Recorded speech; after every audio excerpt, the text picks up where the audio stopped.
अस्सलाम वालेकुम dear student. आज हमने 10th क्लास की जो केमिस्ट्री है इसका चैप्टर नंबर 15 स्टाइकोमेट्री का lecture number 3 percentage composition by मास को हम डिस्कस कर रहे हैं। लफ्ज परसेंटेज का मतलब होता है कि किसी चीज के 100 हिस्से बना लेना और उसके अंदर हर एक चीज का हिस्सा मालूम करना। इसे बच्चों हम परसेंटेज कंपोजिशन कहते हैं। लेकिन आज हम जिस टॉपिक को डिस्कस करना चाहते हैं वो बाई मास है। ये बाई वॉल्यूम भी हो सकती है, बाई मोल भी हो सकती है। अब बच्चों आपके पास ये एक कंपाउंड पड़ा हुआ है और इस कंपाउंड के अंदर फॉर एग्जांपल 3 या 4 एलिमेंट है, कार्बन है, हाइड्रोजन है और ऑक्सीजन है। अब आप देखना चाहते हैं कि अगर इस कंपाउंड के आप 100 हिस्से बना लें, 100% हिस्से बना लें, तो इसमें कार्बन के कितने हिस्से होंगे, हाइड्रोजन के कितने हिस्से होंगे, ऑक्सीजन का कितना हिस्सा होगा। तो आप इसे परसेंटेज कंपोजिशन कहेंगे बाय मास। तो इसे हम कुछ यूं डिफाइन करते हैं। तो ये आपके पास क्या होता है, ये percentage mass of each element होगा। यानी percentage mass of each element, mass of each element के हर एलिमेंट का कितनी परसेंटेज मास होगा इन ए कंपाउंड।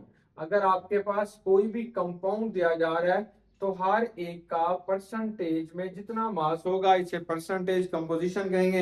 या इसकी एक प्यारी सी डेफिनेशन क्या होगी, वो ये होगी कि अगर इसके आपने 100 ग्राम इस कंपाउंड को मान लेते हैं तो हर एलिमेंट के इसमें कितने कितने ग्राम्स होंगे।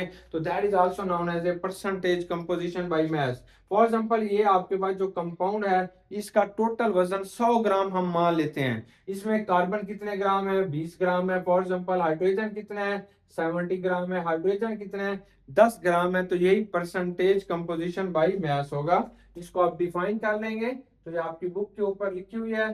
तो आप इसको यूं डिफाइन करते हैं, द नंबर ऑफ ग्राम्स। तो ये आपके पास क्या होगा, नंबर ऑफ ग्राम्स। ये आपके पास ये ग्राम्स आ जाते हैं, number of grams of each element के हर एलिमेंट के कितने ग्राम हम यहाँ पे यूज कर रहे होते हैं इन 100 ग्राम्स ऑफ ए कंपाउंड। अगर उस कंपाउंड के 100 ग्राम्स ऑफ ए कंपाउंड, अगर बेटा उस कंपाउंड के 100 ग्राम है तो आपके पास हर एलिमेंट के उसमें कितने ग्राम होंगे इस कार्ड। तो इस अमल को, इस प्रोसेस को इस कार्ड परसेंटेज कंपोजिशन बाय मास। तो इस कार्ड परसेंटेज को हम यूं भी लिख सकते हैं, ये परसेंटेज कंपोजिशन बाय मास आपने इसका नाम देना है, कंपोजिशन बाय मास।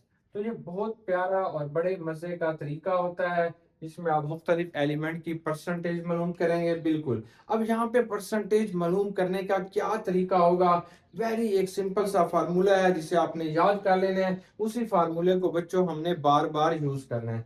तो आप क्या लिखेंगे, यहाँ पे आप लिखेंगे percentage of each element, percentage of each element के हर एलिमेंट की कितनी परसेंटेज होगी।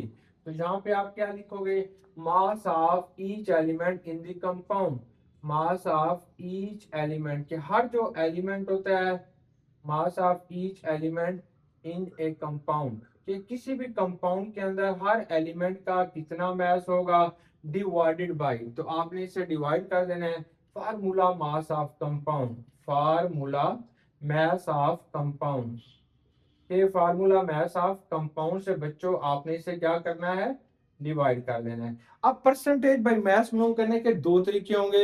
या तो किसी कंपाउंड का वो एक केमिकल फार्मूला आपको लिख देगा और कहेगा हर एक एलिमेंट की परसेंटेज बताओ। तो वो आप कहां से बताओगे, उसके एटॉमिक मासेस से बताओगे। या बच्चों वो किसी कंपाउंड की हमें कोई अमाउंट बता देगा और फिर कहेगा इसमें कार्बन, हाइड्रोजन, ऑक्सीजन या जो जो एलिमेंट है उनकी कंपोजिशन बताओ। चले पहले जो एग्जांपल मैं आपके सामने करता हूं, तो उसके अंदर आपको कोई फार्मूला दिया जा रहा है और हर एक कंपाउंड की आपने परसेंटेज बतानी है।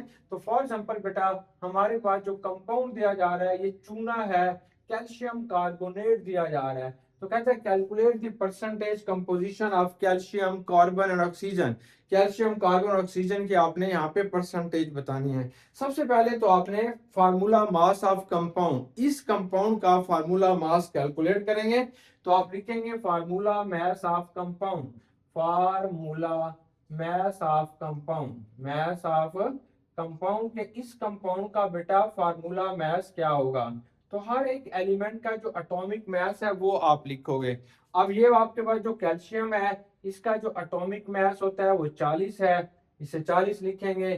कार्बन का जो एटॉमिक मास होता है वो 12 है, इसे 12 लिखेंगे। ऑक्सीजन का जो एटॉमिक मास एक एलिमेंट का होता है वो 16 है, ये 3 से मल्टीप्लाई करेंगे तो ये बेटा 48 बन जाएगा।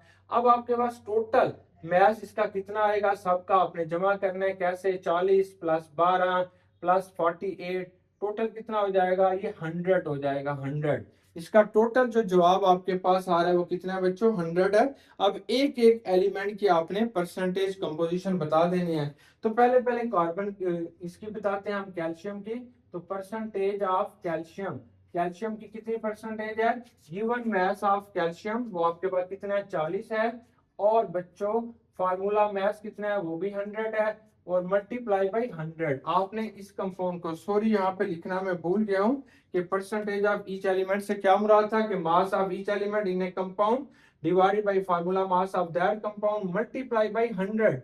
100 से आपने लास्ट में जो है इसे मल्टीप्लाई करना है। यहाँ पे सॉरी मैं बताना भूल गया था, जब आप इसे बेटा 100 से जरब देते हैं तो ये 100 से खत्म हो जाएगा। यहाँ पे जवाब कितना आएगा? 40%। तो यहाँ पे कैल्शियम कितना होगा? 40%। अब आपने बताना है परसेंटेज ऑफ कार्बन, कि कार्बन की कितनी परसेंटेज है? वो 12 है। तो 12 लिखेंगे डिवाइडेड बाई 100 जरब 100, तो ये कार्बन कितना आ जाएगा? 12%। अब ऑक्सीजन कितना आ जाएगा? तो आपने ऑक्सीजन का लिखेंगे, 3 ऑक्सीजन है तो 48 है। 48 डिवाइडेड बाई 100 मल्टीप्लाई बाई 100, तो कितना आएगा? 48%। तो ये कैल्शियम कार्बोनेट के फार्मूले में हर एक एलिमेंट की आपने परसेंटेज कंपोजिशन बता दी। अब सेम इसी चीज को लेके हम इस न्यूमेरिकल को सॉल्व करते हैं। एग्जांपल नंबर 15.9 है कि find out the percentage composition of calcium hydroxide.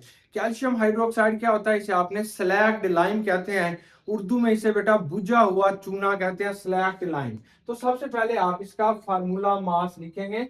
तो आपने बताना है कि formula formula mass of calcium hydroxide, of calcium hydroxide का फार्मूला मास क्या है वो आपने कैलकुलेट करना है। तो हमारे पास क्या होगा? तो आप कहेंगे atomic mass of calcium, atomic mass of calcium. Calcium का जो एटॉमिक मास है वो कितना था? अभी आपने देखा 40 है। फिर आपने बताना है atomic mass of oxygen, mass of oxygen. तो ये जो हमारे पास ऑक्सीजन है इसका एटॉमिक मास कितना है? ये 2 ऑक्सीजन है, 2 जरा एक ऑक्सीजन का कितना होता है? 16। अब आपने क्या बताना है कि atomic mass of hydrogen, atomic mass of hydrogen, कि हाइड्रोजन का कितना है? 1 होता है, ये 2 हाइड्रोजन है तो 1 जरब 2 बराबर है 2 के। अब ये टोटल जमा कर लो, क्या जमा करो? ये 40 होगा, ये 16 को 2 से जरब दोगे 32 होगा, ये बेटा 2 होगा, ये 4 हो जाएगा, ये आपके पास 7 हो जाएगा। तो फार्मूला मास जो होगा वो कैल्शियम हाइड्रोक्साइड का 74 ग्राम पर मोल है। अब आपने हर एक एलिमेंट की यहाँ पे परसेंटेज कंपोजिशन को मालूम करना है। तो सबसे पहले आप कैल्शियम की मालूम करते हैं। तो हम कहते हैं कि परसेंटेज कंपोजिशन ऑफ कैल्शियम, कि कैल्शियम की परसेंटेज कंपोजिशन कितनी है? तो कैल्शियम का एटॉमिक मास आपके पास कितना है? 40 है। टोटल आपके पास फार्मूला मास कितना है? 74 है। मल्टीप्लाई बाई 100, 100 से बच्चों आपने इसे मल्टीप्लाई कर देना है, तो इसका जवाब आएगा 54.05%। यानी कैल्शियम हाइड्रोक्साइड में जो कैल्शियम होगा ये 54.05% होगा। चले अब हमने ऑक्सीजन की मालूम करते हैं, परसेंटेज ऑफ ऑक्सीजन, कि ऑक्सीजन कितना है? गिवन मास ऑफ ऑक्सीजन कितना होगा? 32 है। और ये फार्मूला मास कितना है? 44 है।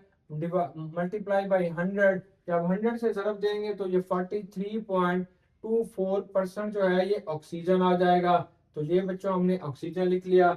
अब आपने बताना है परसेंटेज ऑफ हाइड्रोजन, कि हाइड्रोजन की कितनी परसेंटेज है? फार्मूले में इसका एटॉमिक मास देखिए 2 है। अब आपके पास फार्मूला मास कितना है? 74 है। मल्टीप्लाई बाई 100, 100 से जब आप इसे जरब देते हैं तो 2.70% जो है वो हमारे पास किसकी परसेंटेज आ जाएगी? हाइड्रोजन की बेटा यहाँ पे परसेंटेज आ जाएगी। अब हमारी बुक के अंदर एक इंटरेस्टिंग इंफॉर्मेशन लिखी हुई है कि डेली हम बहुत सारे केमिकल्स यूज करते हैं, बहुत सारे हम क्या करते हैं बेटा? केमिकल्स जो होते हैं वो मुख्तलिफ पर्पस के अंदर आप यूज कर रहे होते हैं, ये chemical use in daily life. Use कर रहे होते हैं कहाँ पे, डेली लाइफ, डेली जिंदगी के अंदर आपने बहुत सारे केमिकल यूज करेंगे। कौन से करेंगे, जैसे हम शैम्पू यूज करते होते हैं, ऐसे बेटा क्लीनर्स आपने यूज कर रहे होते हैं, डिटर्जेंट को हम यूज कर रहे होते हैं, डिटर्जेंट्स को हम यूज कर रहे होते हैं, फर्टिलाइजर्स को हम यूज कर रहे होते हैं। ये सारे के सारे मुख्तलिफ केमिकल्स होते हैं। अब हर एक केमिकल के ऊपर स्टाइकोमेट्रिक कैलकुलेशन की जाती है। स्टाइकोमेट्रिक, स्टाइकोमेट्रिक से क्या मुराद है कि हर एक एलिमेंट की वहां पे परसेंटेज मास स्टाइकोमेट्रिक कैलकुलेशन बेटा की जाती है कि ये जो केमिकल आप इस्तेमाल कर रहे हैं इसके अंदर कितने परसेंटेज किस किस एलिमेंट का रखा हुआ है। फॉर एग्जांपल अगर किसी चीज के अंदर कैल्शियम हाइड्रोक्साइड अगर यूज हो रहा है तो उसकी ये परसेंटेज लिखी जाएगी कि कैल्शियम हाइड्रोक्साइड इसमें इतना परसेंट है, सोडियम इसमें इतना परसेंट है, पोटेशियम इसमें इतना परसेंट है। कोई भी केमिकल्स की आप बोतल उठा के देख लें तो उसमें ये सारी की सारी बच्चों क्या होती है, खास किस्म की कैलकुलेशन यहाँ पे की जाती है। अब हम दूसरी एग्जांपल को सॉल्व करते हैं जो कि एग्जांपल नंबर 15.10 है। 15.10 हमारे पास जो एग्जांपल है इसका क्या है, तो आप इसकी तवज्जो से इसका पहले जो है वो क्वेश्चन सुनेंगे, फिर हम इसका क्या करेंगे, आंसर निकालेंगे। बिल्कुल वही काम करना है, वो एक ही फार्मूला लगाना है। तो ये बच्चों हमारे पास एक प्लेट पड़ी है, इसके अंदर एक आपने कंपाउंड लिया हुआ, ये जो कंपाउंड है इस कंपाउंड का जब टोटल का वजन किया गया तो ये 8.657 ग्राम इस टोटल कंपाउंड का वजन था। इसके कंपाउंड को बनाने वाले तीन एलिमेंट्स हैं, एक कार्बन है, एक इसमें बेटा हाइड्रोजन है और तीसरा क्या इसमें ऑक्सीजन है। अब इसने आपको बताया कि इसके अंदर जो कार्बन का वजन है, कार्बन का जो वजन है वो 0.962 ग्राम इसके अंदर कार्बन है। हाइड्रोजन इसके अंदर कितना है, हाइड्रोजन जो होगा सॉरी कार्बन जो होगा वो इसके अंदर बेटा 5.217 ग्राम जो है वो कार्बन है। तो हाइड्रोजन इसमें कितना है, 0.962 ग्राम इसमें ऑक्सीजन जो है वो हाइड्रोजन है। अब बच्चों ऑक्सीजन इसमें कितना है, कहते हैं 2.478 ग्राम इसके अंदर ऑक्सीजन है। यानी कि एक कंपाउंड है, इसका टोटल वजन ये है, इसमें मौजूद जो कार्बन है 5.217 ग्राम है, इसमें मौजूद जो हाइड्रोजन है 0.962 ग्राम है, इसमें मौजूद ऑक्सीजन जो है वो 2.478 ग्राम है। अब calculate the percentage of each element present in that compound. हर एक एलिमेंट की आपने परसेंटेज बतानी है जो इसके अंदर मौजूद है। तो क्या है, वही फार्मूला लगाएंगे कि परसेंटेज ऑफ ईच एलिमेंट, कि हर एक एलिमेंट की कितनी परसेंटेज होगी। आपने लिखने हैं mass of element, mass of each element, के हर एलिमेंट का बेटा मास आपने यहाँ पे लिखेंगे, divided by formula mass of compound या mass of compound, mass of compound के उस कंपाउंड का कितना मास होगा मल्टीप्लाई बाई 100। आपने इसे 100 से ज़रब दे देनी है, किसे ज़रब दे देनी है, 100 से ज़रब देंगे तो आपके पास जवाब आ जाएगा। चलें वन बाय वन अब हम इस सवाल को करते हैं, इनका जवाब निकालते हैं। सबसे पहले कार्बन की बारी आती है, तो परसेंटेज ऑफ कार्बन आप लिखेंगे, कार्बन, कार्बन को लिखते हैं। कार्बन का गिवन मास कितना है आप जानते हैं 5.217 हमारी बुक में दिया गया है। टोटल वजन कितना है 8.657 है। मल्टीप्लाई क्या करेंगे, 100 से मल्टीप्लाई करेंगे, जवाब इसमें क्या आएगा 60.26% इसका जवाब आ जाएगा। ये कार्बन की परसेंटेज बन जाएगी। अब आपने बेटा परसेंटेज ऑफ हाइड्रोजन, हाइड्रोजन की परसेंटेज लिखिए। हाइड्रोजन का गिवन मास कितना है वो यहाँ पे लिखिए 0.962 है, डिवाइडेड बाय 8.657 है, मल्टीप्लाई बाय 100, 100 से मल्टीप्लाई कीजिएगा, क्या जवाब आएगा 11.11% इसका बेटा क्या आएगा जवाब आ जाएगा। अब नेक्स्ट आपने करना है कि परसेंटेज ऑफ ऑक्सीजन, कि ऑक्सीजन की परसेंटेज निकालनी है। तो गिवन मास ऑफ ऑक्सीजन क्या होगा 2.478 है, टोटल मास इसका कितना है 8.657 है, मल्टीप्लाई बाई 100, 100 से मल्टीप्लाई करेंगे तो ये 28.62% आ जाएगा, 28.62% आ जाएगा। असल में इन सब को जब अगर आप जमा कर लेंगे, ये जो परसेंटेज है इन सब को बेटा अगर आप जमा कर लेंगे तो इसका जवाब कितना आएगा 100 आएगा। तो ये परसेंटेज टोटल 100 बनेगी। यानी इस कंपाउंड का जो आपके पास 8.6 था इसके आपने 100 हिस्से बना लिए, तो इसमें हर एक की परसेंटेज इस तरीके से हमारे पास कैलकुलेट हो जाती है। अब हमने करना है क्विक चेक। क्विक चेक के अंदर आपके पास एक कंपाउंड दिया जा रहा है एल्यूमिनियम सल्फेट, और कहा जाता है कि इसके अंदर जो सल्फेट है, सल्फेट आयन है, इसकी परसेंटेज कंपोजिशन बताएं। तो वही वाला फार्मूला आपने यूज करना है। कौन से वाला? यही वाला कि परसेंटेज ऑफ ईच एलिमेंट बराबर है मास ऑफ ईच एलिमेंट बटा मास ऑफ कंपाउंड मल्टीप्लाई बाई 100। तो यहाँ पे बेटा आपने यही वाला फार्मूला यूज करेंगे। चलें, सबसे पहले जो कंपाउंड जो है वो आपको दिया जा रहा है, उसका आपने फार्मूला मास ऑफ निकालना है। तो आप क्या करेंगे? Formula mass of aluminium sulphate. ये जो कंपाउंड आपको दिया जा रहा है वो बेटा एल्यूमिनियम सल्फेट है, Al2SO4 थ्राइस है। अब हम इसे जरा खोल के लिखेंगे। इसमें दो क्या है? एल्यूमिनियम है, और इसमें सल्फेट कितने हैं? तीन है, तीन। ये सल्फेट आ जाएगा। अब आप इनके मॉलिक्यूलर मासेस या एटॉमिक मासेस लिखिए। अब एक एल्यूमिनियम का जो एटॉमिक मास होता है वो 27 है, तो इसे 27 से ज़रब दीजिएगा। अब बेटा ये तीन इधर रखिए, सल्फेट को देखिए, सल्फर का एटॉमिक मास कितना होता है? 32। एक ऑक्सीजन का एटॉमिक मास बच्चों कितना होता है? 16। 16 को मल्टीप्लाई करेंगे 4 से। अब ये जमा तीन, ये कितना बन जाएगा? ये 54, ये 54 आ जाएगा आपके पास। और ये कितना बन जाएगा हमारे पास बेटा? ये आपके पास तीन है, ये 32 होगा, ये 64 हो जाएगा। अब हम क्या करेंगे? ये 54 है, और ये बच्चे आपके पास आ जाएगा। ये इसको जब मल्टीप्लाई करेंगे तो ये हमारे पास तीन है, इधर आ जाएगा 9 आएगा, इससे 6 आएगा। ये 54 है, और ये हमारे पास आ जाएगा 288। 288 टोटल जमा कर लें तो ये 342 बन जाएगा। 342, 342। इसका जो मोलर मास है एल्यूमिनियम सल्फेट का वो 300 होगा, और 42, 342 जो होगा वो बेटा इसका क्या होगा? मोलर मास आपके पास आ जाता है। अब आपने करना क्या है? हमने एक छोटा सा काम करना है कि calculate the percentage composition of sulphate ion. तो सल्फेट आयन की जो मोलर मास था, या इसका जो मास आपके पास आ रहा था वो 288 है। तो अब आपने फार्मूला लगाएंगे percentage composition of sulphate ion. कि सल्फेट आयन की परसेंटेज कंपोजिशन कितनी होगी? तो आप कहेंगे given mass of sulphate ion, mass of sulphate ion के, ये जो सल्फेट आयन है इसका मास कितना है? नीचे आप लिखेंगे formula mass of compound, formula mass of compound, कि उस कंपाउंड का बच्चों फार्मूला मास क्या होगा? मल्टीप्लाई बाई 100, 100 से मल्टीप्लाई करेंगे। अब सल्फेट को देखो कितना है? 288 है, 288। 288 को इधर रखेंगे, टोटल मास कितना आ गया? 342 आ गया, मल्टीप्लाई बाई 100। 100 से बेटा इसे आपने मल्टीप्लाई कर देंगे, तो क्या जवाब आएगा? 84.21%। 84.21% इसका जवाब आएगा। तो वेरी सिंपल क्वेश्चंस हैं जो आपने सॉल्व करने हैं। सिर्फ क्या होगा कि कोई कंपाउंड दिया गया होगा, अगर उसका मास दिया गया तो ठीक है, अगर फार्मूला दिया गया तो हर एक एलिमेंट के एटॉमिक मासेस को जमा कर लेंगे। फिर बेटा इस फार्मूले को, इस टॉपिक में आपने याद रखना है कि percentage of each element, mass of each element divided by mass of compound multiply by 100। Dear student, उम्मीद है कि आज की ये डिस्कशन आपको पसंद आई होगी। बेस्ट विशेस, गुड लक, अल्लाह हाफिज।